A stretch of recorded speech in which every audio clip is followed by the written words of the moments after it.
Well, good morning. That discount thing was a lie.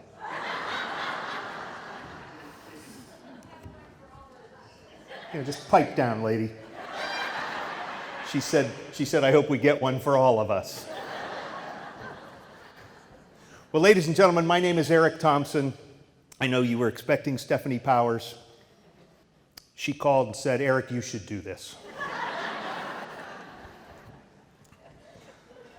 So apparently she has COVID, so we wish her the best, and she'll be recovering and then be back here in a few weeks to entertain you with her stories. Until then, you get me. Yeah. See, now the bar's set too high. You shouldn't have clapped for that. But think, I am a magician. That's the right response. Listen, every single thing that I do in the realm of magic is fake. All of it. It's a trick.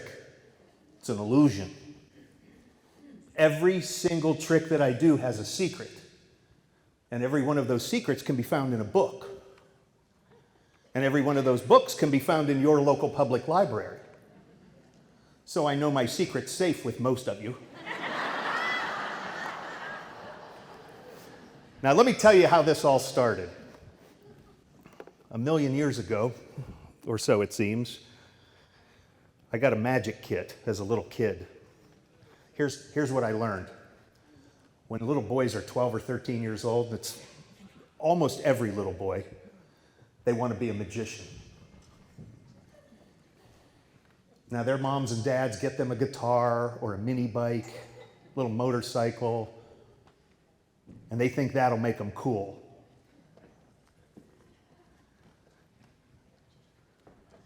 I didn't get a guitar, and I didn't get a motorcycle, but I kept getting magic tricks. And I would go to these shows, and I'd ask pretty girls in the audience if they wanted to come up on stage and help me with a trick, and every single one of them said yes. The kid with the motorcycle was always riding alone. So if you have little 12-year-old boys in your life, get them a magic kit. That's what's important. So one day, my wife and I were on a cruise, and we were on a Caribbean island. We were doing a land excursion, and we were waiting in line.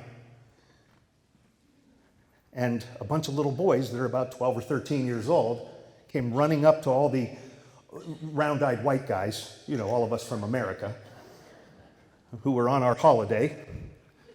And they came running up to us, and they were begging for change. And I reached into my pocket, and I took a quarter out, and I showed the kid the quarter, and he went to reach for it, and I pulled back. And I showed it to him again, and then I made it disappear. And then I brought it back, and he took a couple steps back and was blown away. And he called all of his buddies over that were begging from everybody else. And pretty soon I had 8 or 10 little brown-skinned Caribbean kids hanging around me in line, and I was doing tricks over and over with the same money. At the end of the trick, it was time for our line to board the bus to move on. I gave them the money. What I realized when my wife and I were on the bus, we talked about how cool that was. We said, that kid, all those kids, for about 10 minutes, forgot that they were poor and hungry. And all they did was smile and laugh and experience joy. I said, next year, our vacation, we're going to concentrate on this. We're going to go somewhere where we can spread joy and laughter and make a difference in people's lives. And so that's what we started doing. And it got to the point where I tend to go overboard with things, more so than my wife. So I started in Cuba. Now, we weren't allowed to go to Cuba, but I got a special letter of dispensation from the Secretary of State's office that allowed me to go. It's the Office of Foreign Assets Control. Because if you go to Cuba and you spend money on a hotel or in a restaurant, or you tip a driver, because of the embargo, that's illegal. It's treason under U.S. law. It's giving comfort and aid to the enemy. Because 55 years later, they're still listed as the enemy. So I went legally, for any of you who are thinking of making a phone call. And what I got to do was experience U.S. history that I'd learned about in school from the perspective of the folks on the other side. So I went to the Museum of the Revolution, where I learned how evil the United States was. Not really. We're not. The people there loved us. They loved all the Americans. They were grateful to the Americans for coming there, and to this day that remains. I got to learn how to roll a cigar with a farmer on a tobacco farm outside of Havana. And of course, I found a way to do magic while I was there in some cafes in old Havana, and met an old Cuban magician who took me to some schools and some hospitals where we could spread joy together. One night, I'd heard that the U.S. had a group of college students, college baseball athletes, that were there on a mission, and they were playing against a Cuban national team. I thought, oh, this would be cool. When you go to Cuba, you want to see baseball. That's what they do. So I asked at my hotel, could I get a taxi that would take me to the baseball stadium? They said yes. And I said, will there be taxis outside the stadium to bring me back to the hotel when it's over? And they said, oh, no. And I said, well, why not? And they said, because nobody that goes to a baseball game can afford a cab. Oh, all right, well, what if I ask my driver to wait for me? They said, he won't wait. I said, what if I pay him? He said, he won't wait. I said, what if I just give him half the money? The guy said, he won't wait. So I asked how much it would cost, and the gentleman in the white shirt was called over. His name is Miguel. And Miguel came over to me and talked to the concierge with me. The concierge spoke enough English that he could translate. Miguel spoke no English because they don't have the decency to speak English. I find that in a lot of these countries. And I don't speak Spanish, so Miguel became my driver for the evening. We got in the car, and through pantomime and a few Spanish words that I had picked up, I asked him if he was married, pointed here, do you have a wedding ring? Yes, he had a wedding ring. And he told me his wife's name was Maria. And I know that they don't live far from where they work. So I said, well, why don't we pick Maria up? And my plan to get him to stay for the game was to take him in with me and buy his ticket. So I bought his ticket, front row seats, right on the first base dugout, $3 US. Yeah, it's $300 in the US. So Maria got in the car, and she spoke about 100 words of English. So she was able to translate for us. When we got to the game, he was thrilled because they had never been to a baseball game. So that was my experience in Cuba with spreading joy, spreading laughter, and probably doing more than our local politicians do when they go to foreign countries and try and make peace. I think we did well. The next trip on my agenda was Guatemala. And the faces that I was met with in Guatemala were just overwhelming. It's hard to look away. Those big eyes. All those kids are malnourished. They're all much smaller than they should be for their age. And they live in the best conditions that their parents can make. And that's picking up scraps of wood, metal, lumber, cardboard. And all of the houses are built in a long line in these little mountain villages. They're on the railroad tracks. They actually build on the tracks that U.S. companies, coffee companies, have built. One year, there was a blight or a disease in the coffee plant, and the U.S. company just gave up and left. So the railroad tracks were there. Well, that became the foundation for all the homes. So the whole city was one big, long row of houses. I showed up, and with a translator who was in the white t-shirt and the orange hat over there on your left, His name was Greg. Greg was from Columbus, Ohio. You guys act like you know him. Do you know him? Greg translated for me as I did magic for the children in these villages. And what I noticed was it wasn't just children, because just like in America, people hire me to do children's shows, and then all the adults stand in the back of the room and go, how do you do that? But they're too cool to admit that they want the show, not the kids. So I did magic here, and he translated, and at one point I do a trick where I say, watch, watch, watch. And he translated. The Spanish word for that is mira. I said, watch. He said, mira. I said, watch. He said, mira. I said, watch. He said, mira. We kept doing this. And then I went, watch. And he, in my ear, went, dude, that's not going to translate. What I failed to realize, because I'm a stupid American, is that, the word bark for the outside of the tree and the bark that a sound that the dog makes are not the same word in every language. Watch, the timepiece, and watch, look at me, are two different words. So I had to learn, and I learned. I have no idea what the word for what time is it. What is it? All right, your talk is next. There's a little girl named Gailey. Gailey latched on to me immediately. And when I say latched on, she grabbed a hunk of material on the side of my pants and never let go. The shows that I did, if you look at the videos and the pictures from the shows that I did, there's a little girl hanging on my leg. Gailey took me to her home to introduce me to her parents because she wanted them to meet an American. We were sitting on a hillside, and she said, again, this is another one, no common decency, no English at all. And she said, ropa, ropa. I didn't know what that meant. And I called the translator over, and I said, she's asking me, she's saying rope, I don't know what that is. What's rope? It's clothing. She wanted clothing.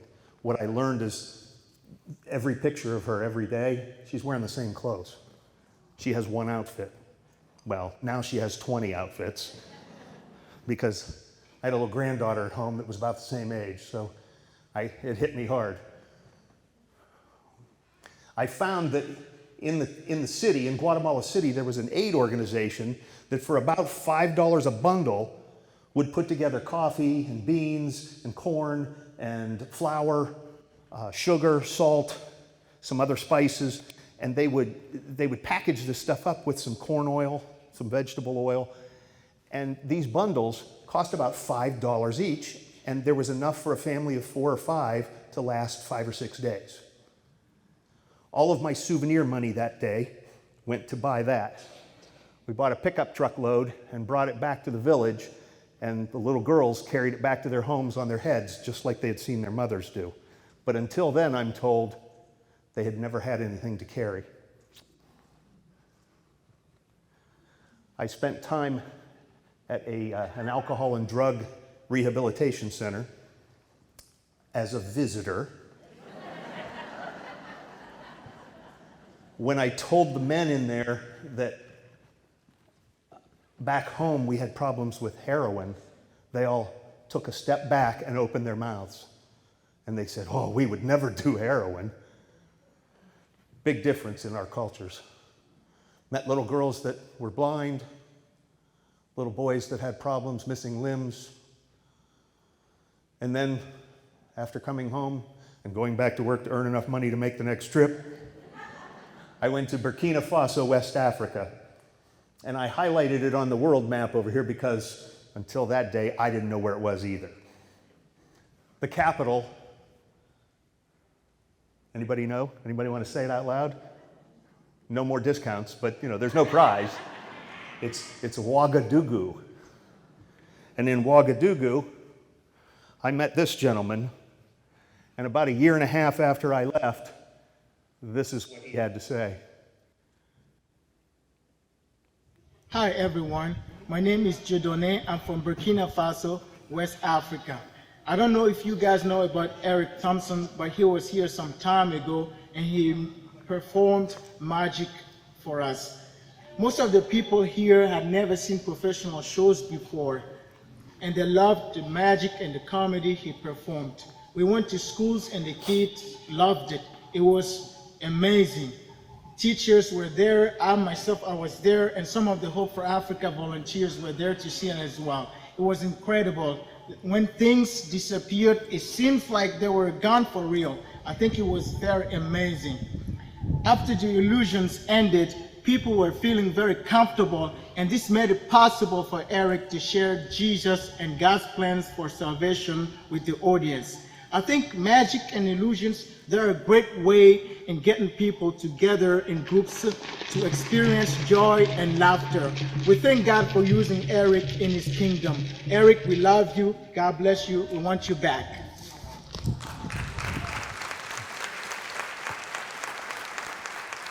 That was cool. That was really cool to get that out of nowhere. I had a chance to meet and spend time with families. I don't stay in hotels in most of these trips. I try to stay with families in their homes, sleeping in hammocks in orphanages, sleeping on a rickety bed in a children's hospital, or on a dirt floor in a church. I also saw things that didn't elicit joy and laughter. You can see in their eyes the hunger. Every morning, the women go to wells and get the water for the day. And every woman, and I mean everyone, it's very difficult to find a woman that does not have at least one child strapped to her body. The secret to that, by the way, I think, is to get them all cable. If we can get all the men to stay up late and watch soccer, and women go to bed about 8:30, a lot fewer hungry children. The men would go after sunrise and load up carts with wood, and that's how they cooked. There were some awesome people that I was able to meet and spend time with.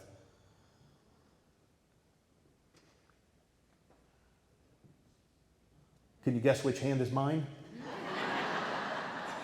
Hey, it's the biggest one. It's very easy, it's the biggest one. We started going to the local markets where the local people shop. I had one translator take me there, and it was fascinating. If you ever get to go to a foreign country, go to their grocery stores. They're very different than our own. You learn a lot about their culture. If you really feel good, go to their markets, their open markets where their poor people go. It's like a flea market. I saw a guy selling chickens. You can get a cock and a hen mating pair of chickens for about $14. This was another trip where I had a whole bunch of souvenir money for my grandkids. They didn't get anything. Everybody in the village got a mating pair of chickens, every family. So I bought all of them under the pretense that that guy would bring them to the village. I mean, how am I going to do this? How am I going to get all these chickens back there? Can you see me chasing chickens? Herding chickens. That's not a chicken, by the way. You also get the opportunity to experience some of the local culture. That's a wild crocodile, and you can see there's a couple more in the water behind me. This was a tributary that fed the Nile River that's since been closed off because of flooding and drought. Now, the guy in the green shirt over here is holding a stick. That's my protection from this prehistoric beast with jaws the size of my torso. In his left hand, you can see he's holding like this, a chicken. If the crocodile makes an aggressive move, they throw the live chicken in front of the crocodile so that the chicken gets eaten and not the guy. By the way, this was about 12 years ago when I was younger and stupid. I don't know if I would do this today. But I would go back and go to their schools and perform magic. and bring joy and laughter to people that really don't have much. And for all of that effort, in the couple of weeks that I was there, I was awarded what loosely translate to an African chief's hat. So apparently you all have to worship me or something now. It's official, see? They gave me a throne made of bamboo. These folks were the chief and the mayor and their wives of the small village where I spent some time. When they learned that we were coming, and there were 4 of us from the United States, when they learned we were coming, they sent to the big city, which was about an hour's bicycle ride away, to get cold bottles of Coca-Cola. I'm told that it's about a day's wage to pay for a cold bottle of Coca-Cola, and they brought them back, and that's what they served us, because we're Americans and we drink Coca-Cola. The women met us at the outskirts of town, and they performed a ceremony where they dance and play centuries-old drums to welcome us and to honor us for coming to their village. That was awesome. Until about an hour. An hour into that performance, a guy that was sitting next to me, who's from a church here in town, said, "Eric, you should get up and dance with them." And I said, "Really, you think?" He said, "Oh, I'm sure of it." I said, "I don't think that's a good idea." He said, "No, it's a great idea. You should do that." I said, "Won't I end up on the cover of Time magazine as the missing American?" He said, No, not at all. I think it'd be great, and you love to make people laugh, so go show them your dance skills." So,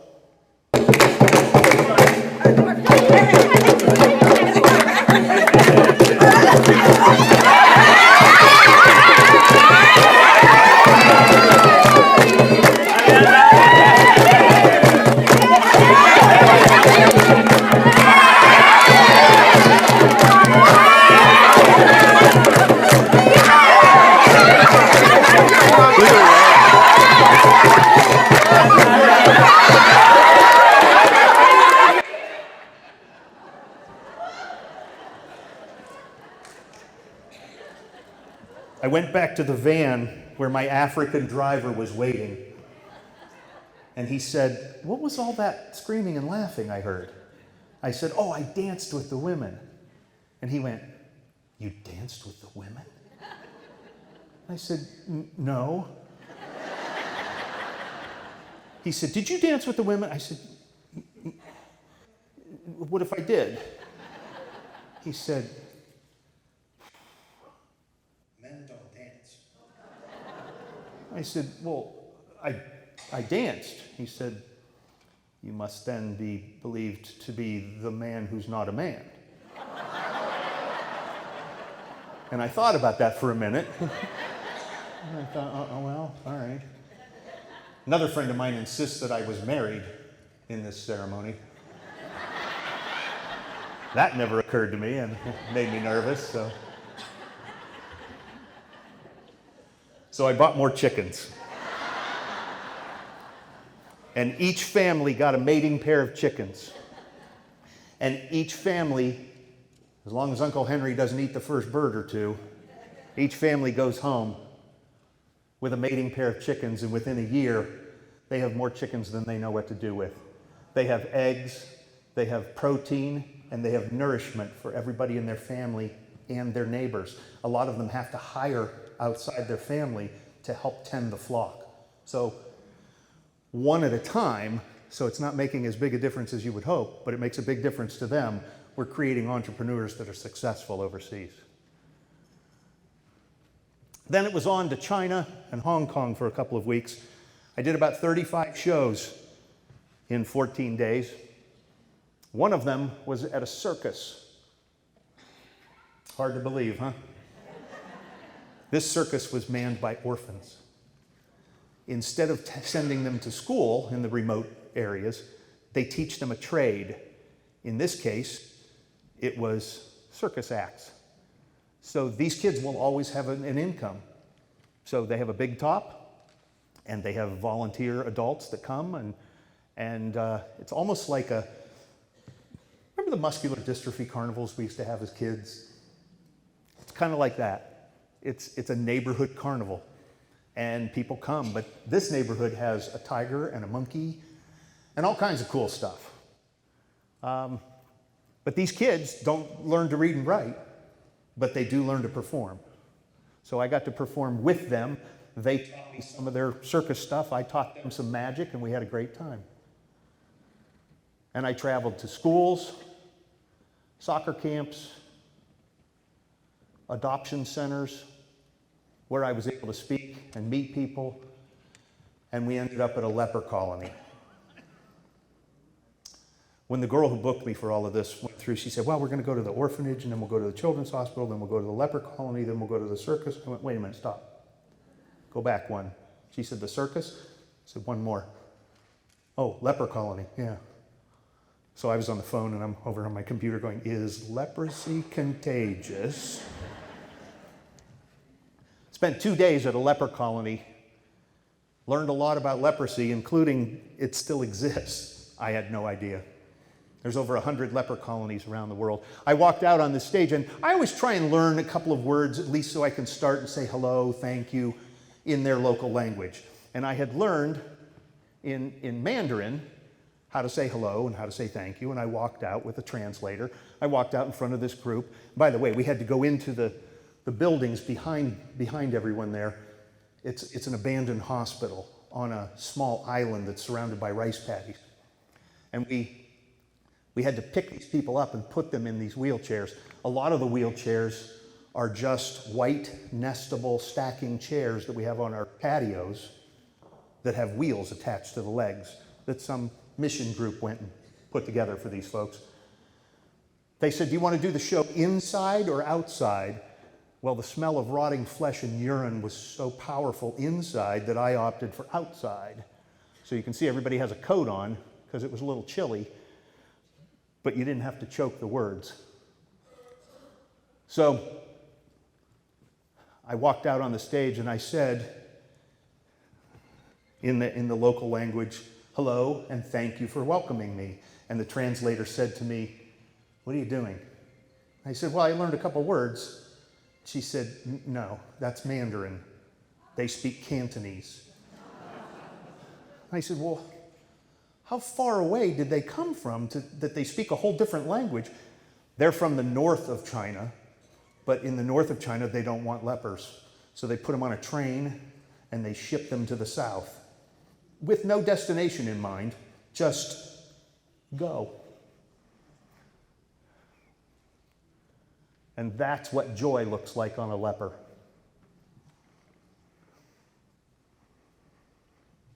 And that's joy on kids.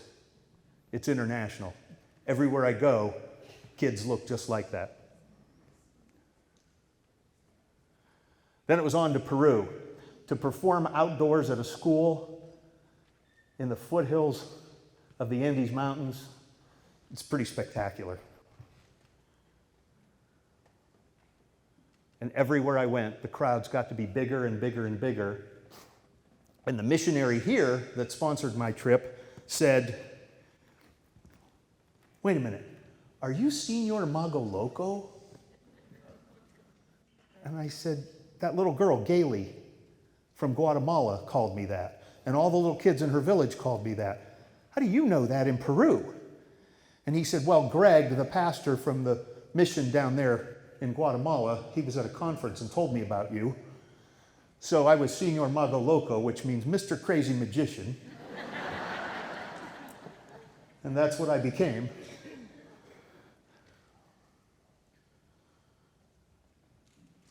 At every school, every orphanage, every church, and every village. It was pretty amazing. This is a children's hospital. This is around 2016, 2017, when the Zika virus was a big deal. You know, every few years we like to have a good virus. These kids have Zika virus, but they don't have any medicine. They just had masks. and they put them all in a hospital, a children's hospital, and parents would come every day and hang out, and they would hope for the best. I was told by most of the staff that most of these kids would not go home.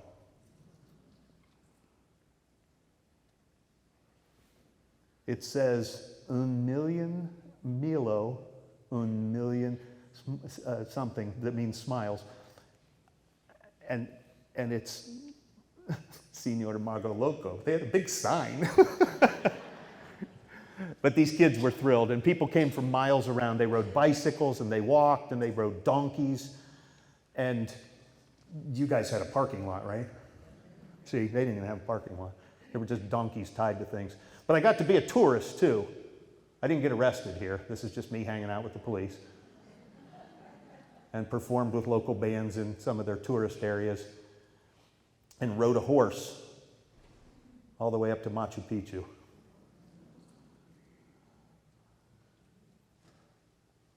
Lots of spectacular times. This, you see, are photocopies of IDs, and they're little pictures of children that are on a statue. They're very Catholic. Peru is a very Catholic country. This statue of the Virgin Mary and Jesus, and all of the rosaries around the necks, and all the pictures of little children that died in that hospital. So when they tell me that these kids probably won't go home, I stood by this statue and just wept.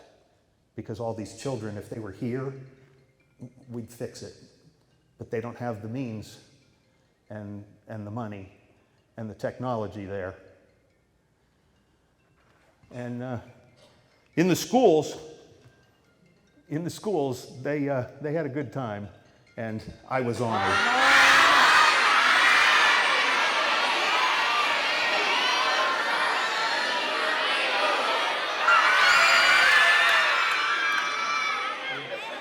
Those circles on the ground are painted areas where if there's an earthquake, those are the safety zones. That's where they're to stand. If you stand outside the circle, engineers have figured you're more likely to be hit with debris. We don't have that here. Our engineers said, you'll be fine. Last December, I got to spend a couple weeks in Israel. Woke up the first morning from my hotel room. We arrived at night.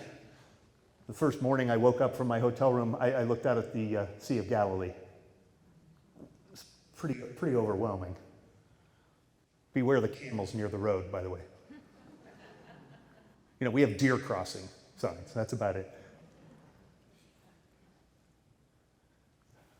Was on a boat on the Sea of Galilee. I did not walk outside the boat. Their McDonald's is kosher, by the way. It's always interesting to see our own culture through the eyes of others. Just be careful when you go on a hike, because the landmines areas are still active.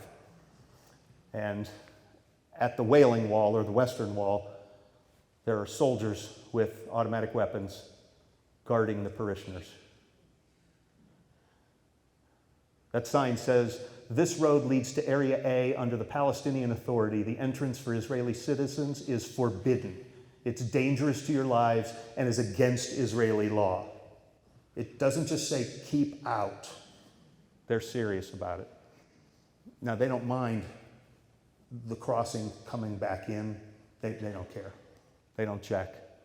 This young man I met in near Tel Aviv, he had just gotten out of the hospital where he had been for almost a year. He was hit with mortar fire. You can see the scars on his knee. I had shows scheduled at camps where Syrian refugees were being housed. As the car was pulling away from the hotel, a woman came out of the hotel running. She had a cell phone up against the side of her face and a clipboard in her hand, and she was beating on the hood of the car, telling us to stop. We couldn't go because there was an uprising at the refugee camp. I was on my way to this camp to perform, and that's what the camp looked like when I said, yeah, we can still go. But we didn't perform because nobody there wanted to hear about joy and laughter. By the way, when you go to a holy place, no dogs, no cigarettes, no automatic weapons, and keep your short clothes at home. That was mostly just for the women. The men pretty much could wear whatever they want. On the right, my hand is on the spot where Jesus was actually born. It's not like a museum in the United States where there's a velvet rope that keeps you back from the important stuff. There was a line of people that went up there to rub their hands on it. Some people climbed in there and laid there and wept. It was a pretty moving experience, as was being baptized in the Jordan River at one of the 7 locations where Jesus was baptized. They keep telling you, no, this is it, no, this is it, and then there's another one up the road. In one day, I went to 3 tombs where Jesus was buried. I had communion in the Garden of Gethsemane, and on the right is an ankle bone with a nail in it. That's in their museum there. That's proof that crucifixions took place. Got to perform in some churches. And then it was on to India. I went for a holiday called Holi, H-O-L-I, and it's a festival of color. So they take paint, powdered paint chips, and they rub them on strangers as they walk past you on the street. That wouldn't fly here in Warren. But again, spending time with people in other cultures and learning their ways was fascinating. Listen, I want to set the record straight. They don't worship cows. But cows are sacred. And the reason cows are sacred, and I like this, as it was explained to me by my driver, if for some reason the mother cannot provide milk for her baby, the cow provides the milk. So we treat the cow like we treat our mothers. Hard to argue with that. Therefore, they decorate them. And they let them free range roam the city. And they tie up traffic, and nobody gets angry. It's a pretty cool culture. More than half of the vehicles on the road are motorcycles, and your whole family can get on a motorcycle and go to the store.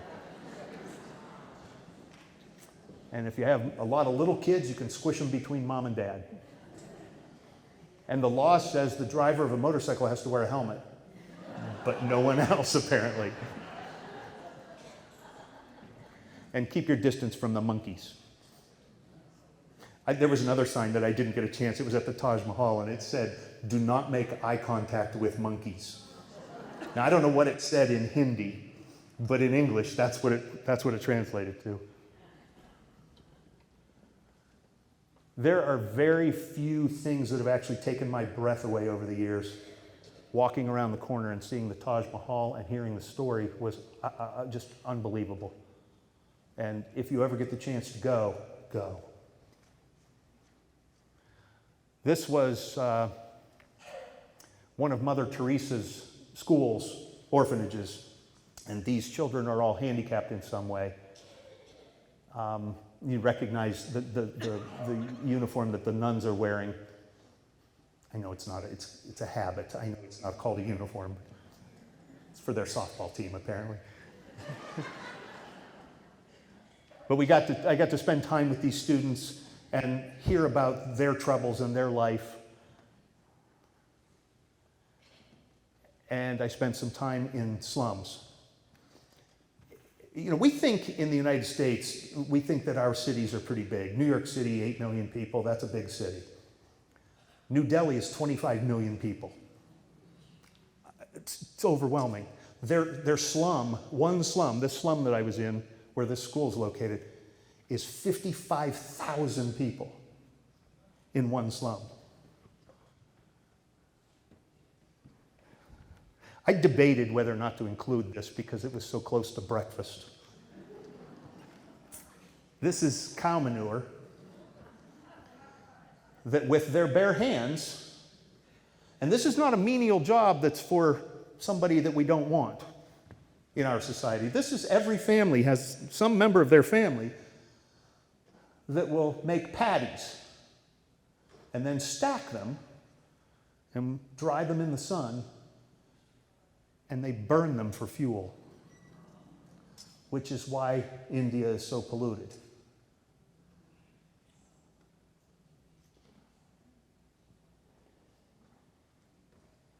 And that's the messengers of the missionaries of charity.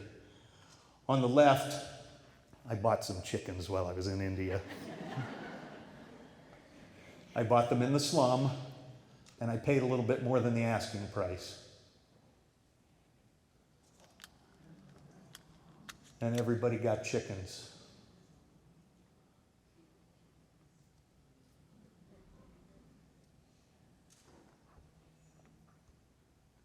I try to get chickens for the places in the most oppressed, poor regions of the world. So when you guys leave here today, there's a gentleman out here with no chickens. A month ago, I returned from Vietnam, Cambodia, and Thailand, where I hung out with some Buddha kids. They let me ring the gong. There's a place there called the War Remnants Museum. It's stuff that we left when we departed there 50-some years ago. They've arranged it into a museum.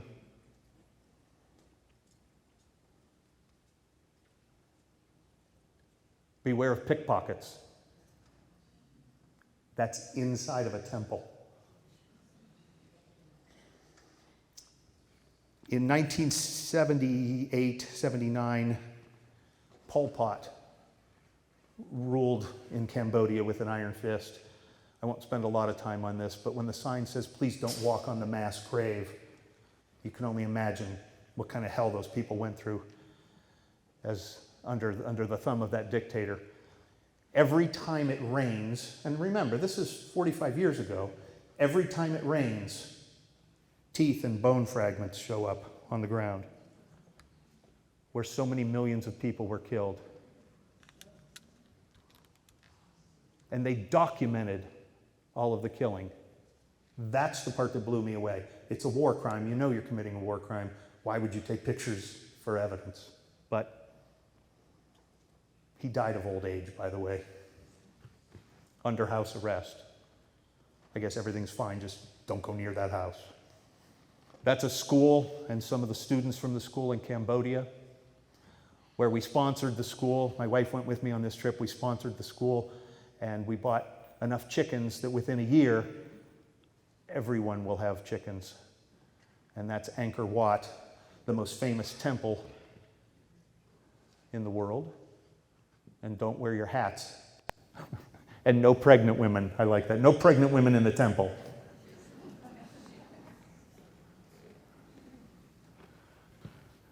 This woman in the market who's picking the bunions on her feet was selling chicken. I'm telling you guys, the rules are different there.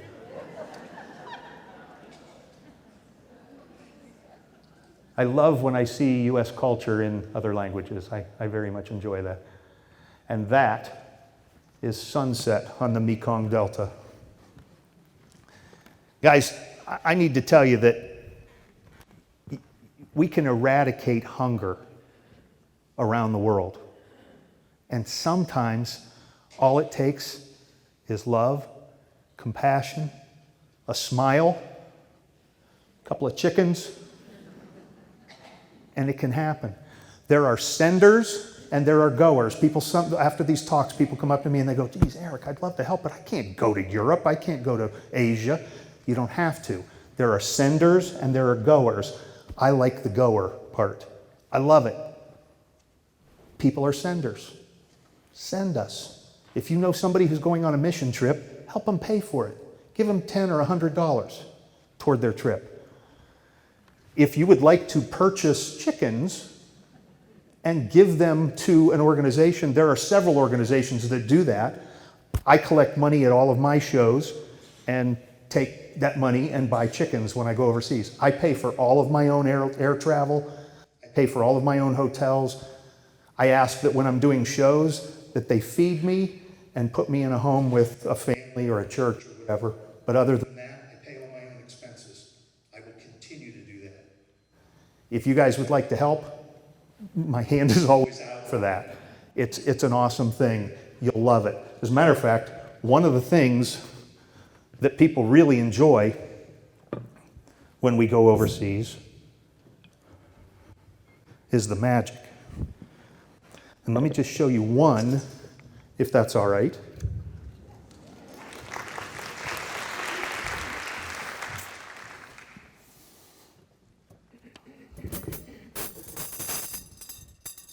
This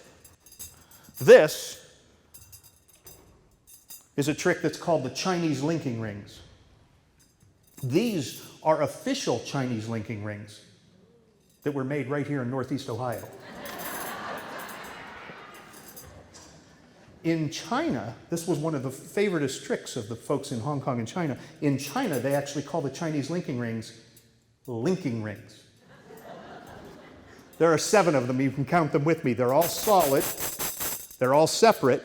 There are no holes in the rings except in the middle, because otherwise they'd be plates. There are 7. Count them with me. There's 1, 2, 3. When I said with me, what I meant was, all right, we're on 4. 4, there you go. 5, 6. Perfect. And there it is, ladies and gentlemen, Youngstown bling. If I take the first 3 rings, 1, 2, 3, if I throw them up in the air, they become linked.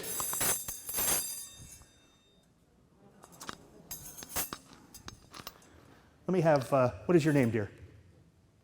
Out loud, you'll have to say it out loud. Yes, what is your name? Let me try this. What is your name? Mary Helen? Just pick one. Mary Helen, set your stuff down and come right over here to the edge of the stage for me. Mary Helen, have you ever done magic before? No. No? Have you ever done tricks before? You don't have to answer in front of everybody. That's terrible. I'm going to give you these 3 rings. I want you to take these 3 rings back to your seat. And Mary Helen, what I want you to do, this is important, take those 3 rings apart and put them back together again. I'll give you a minute to work on that. And over here, your name here on the end is? Kathy. That's correct. Thank you, Dave. Kathy, do me a favor. Come up here.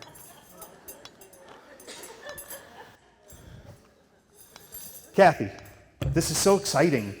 Isn't this exciting? Isn't it? Here's what I have for you, Kathy. You're going to turn around and face your audience. This is the best we could throw together at the last minute. They thought I was a woman from the 70s and 80s TV. You have 2 rings here. 1, 2. Hold your hand out. Make a fist around those. Hold them real tight. Show your audience. Just like that. Now, Kathy, look up here. You're going to take your rings just like this. You take your rings. No, look. Get them together like this. Show them. Get them together like this and look at me. Rub your thumb on the top of the ring like this and blow. And right where you rub and blow, you drop one. Look at me. Drop 1 ring like this. There it is. Look at that. Nice. Very nice. To get the rings apart, Kathy, it's very simple. To get the rings apart, I didn't say to do that.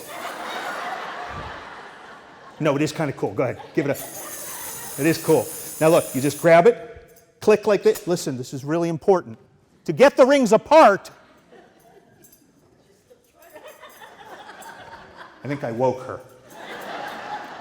To get the rings apart, very simple. Kathy, you just take 1 ring in each hand like this, give them a click, and rub them together like this. Then blow, twist, and pull. And they come right apart, ladies and gentlemen. My lovely assistant, Kathy, give... Kathy, rub them together. Blow, twist, Kathy. And then pull. Mary Helen, come here. Kathy, I don't mean to make you feel bad, but Mary Helen has gotten her 3 rings apart and back together again already. In the time you've been up here goofing around. Thank you, ladies, thank you. And that's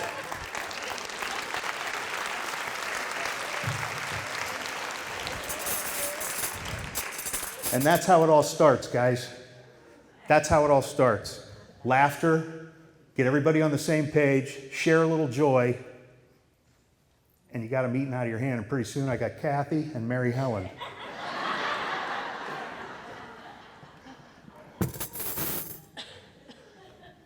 I will hang out in the lobby when we're done here. I would love it if you would just come by and say hello. If you'd like to donate, cash is fine. If you wouldn't like to donate, I don't know what's wrong with you. You hate kids or something, I guess. I don't mean to guilt you, but you know. Guys, listen, thank you very much. Thanks for letting me come in. Thank you very much to Stephanie Powers for allowing me to come in. Thank you to Trumbull Town Hall. To the crew, the sound and audio guys have been a dream to work with. Thanks to them. And the staff from Trumbull Town Hall has just been awesome to work with. They gave me a bag of candy last night, so I'm pretty easy to win over. I'm told at this time, if you have questions, you can ask them. I'm also told if I don't want to answer them, I don't have to. So are there questions? Oh, I thought maybe that was God. I didn't realize. Her voice is much higher than I expected. I didn't know you were doing that. I'm sorry, yes. So Sue will have a microphone. If you have a question, just raise your hand. And here's a question right down front here. And Eric, I just wanted to say for everybody, I expected to be entertained, but it was so wonderful to be so inspired by what Oh, wow. Well, thank you. Thank you. What do you do for a living to make money to do these trips? Hey, look, lady, I don't ask you questions about your upbringing. And I own Satoli Carpet and Floor Covering just a few blocks from here in downtown Warren. And she's still whining about her discount back there. And I've owned that store for almost 31 years. And Mr. Satoli had it for about 30 years prior to that. So it's been around for a long time. And and my wife and I are there all day, every day. She's there right now. I would say, how about a big hand for my wife, but she can't hear you, so just never mind it. Wait, your microphone's coming, dear. Since I was part of the act, do I get a discount?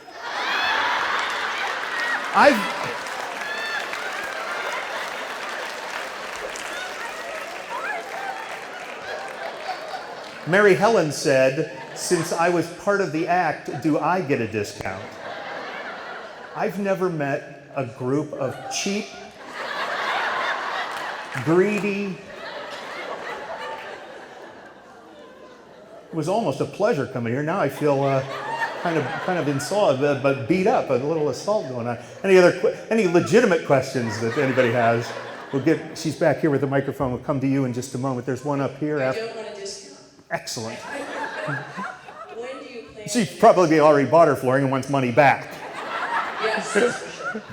When is your next trip, and what countries do you plan on visiting? I have a list of countries that I'd like to go to. My original list was Cuba and Vietnam, and I didn't care. Anything else was gravy. Every time I have said to my wife, I would like to go to, she says, go. Until about a month ago, when I told her I wanted to go to Iran and Yemen, she said no. So don't tell anybody, but I'm going to Iran and Yemen. She thinks I'm going to Alabama. No. I'm not going because she said no, and she's pretty cool about letting me go to places. I would not cross her like that. But I thought we just got all those prisoners back from Iran, so how bad could it be? I figure there's the other places I'm going. We have a trip in December that we're going to some Caribbean islands. So we'll find, it's pretty easy to find poor people in the Caribbean. So we'll go down there and help them. Yes, ma'am. Do you have a website that we can go to contribute? You cannot contribute there, but you can visit. It's ericthompsonmagic.com. We were up all night thinking of a name for that. But yeah, you can definitely go there and get more information. There's phone numbers and all kinds of addresses and stuff where you can send help. Thank you for that. There were also some brochures he brought in the lobby sitting on the table. You know what? Thank you. There's a brochure. They're out in the back. They're on your way out. There's a brochure, and it kind of outlines some of the highlights of my career and performing and places we've been and things we've done. And if you liked what you saw here today, take one of those and give it to somebody you love. If you didn't like me for some reason, take the brochure and give it to somebody you hate. Just what I'm saying is get the word out, you know. That's all. We have another one over here. What was the most difficult country that you tried to get into, and what was the easiest as far as government rules or Cuba. anything like that? Cuba was the most difficult. Cuba, it wasn't even that difficult. It was just time consuming. I had to go to the U.S. Department of, I didn't have to go there. I had to contact the U.S. Department of State. Then you have to get with the Office of Foreign Assets Control, because then I have to keep a log of everywhere I went, everyone I spoke with, and how much money I spent where and with whom. And I have to keep that log for 7 years. And at any time in that 7 years, the State Department they can come to me and demand to see it. They didn't, but that's how it worked back then. I'm not sure what the rules are today. The rules for visiting Cuba seem to change with Republicans and Democrats in the White House. So it is easier now than it was. I went under Obama, and it had just cracked open just a little bit. But yeah, and again, I haven't looked into it in a while. I don't have plans to go back there anytime soon. But now there are, even U.S. ports are having cruise ships that go to Havana. So it's much easier now. And way back, in the back. I'm so happy to hear that there is someone, or a man and a woman in my town, that are so wonderful to do this kind of work. It makes me very, very proud.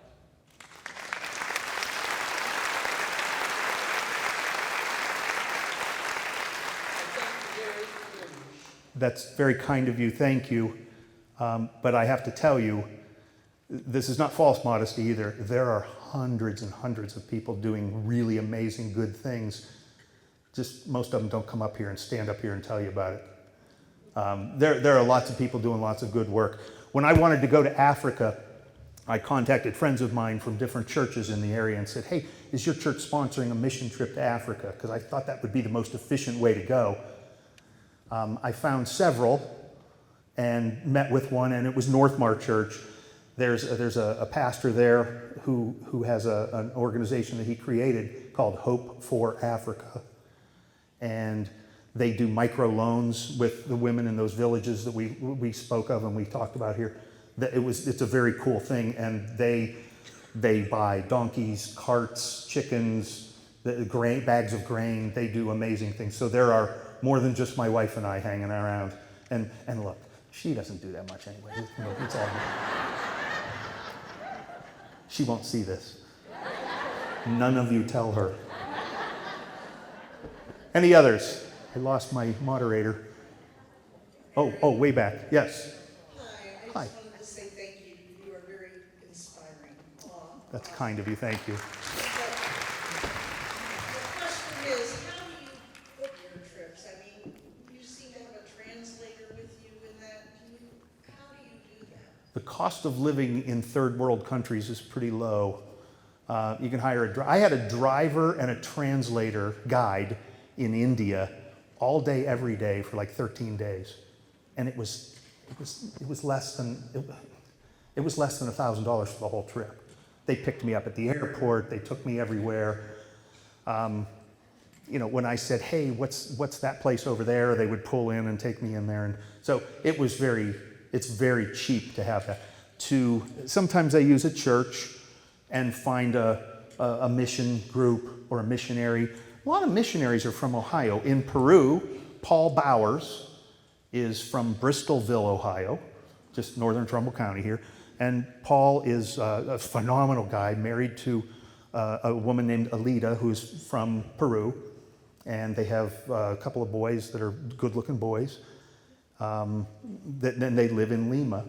And they're very easy to get along with. I call him and say, hey, I want to come for a week or 2 weeks or whatever, and he'll book a bunch of shows because he's a missionary, so he knows all the people in all the schools and churches, and we'll go into the jungle, we'll go into the Amazon and find some tribal villages, and they're not unreached villages, they're people that are used to seeing people, but it is very easy. You jump through a lot of hoops.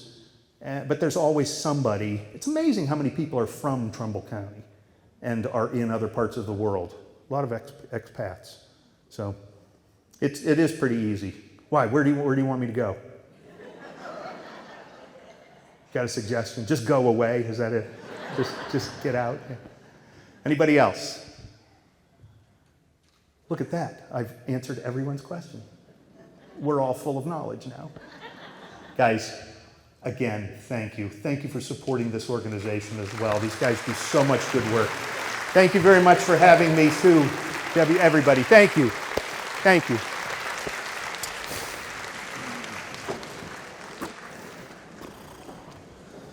That was cool. Thank you guys very much, both of you, really. Thank you.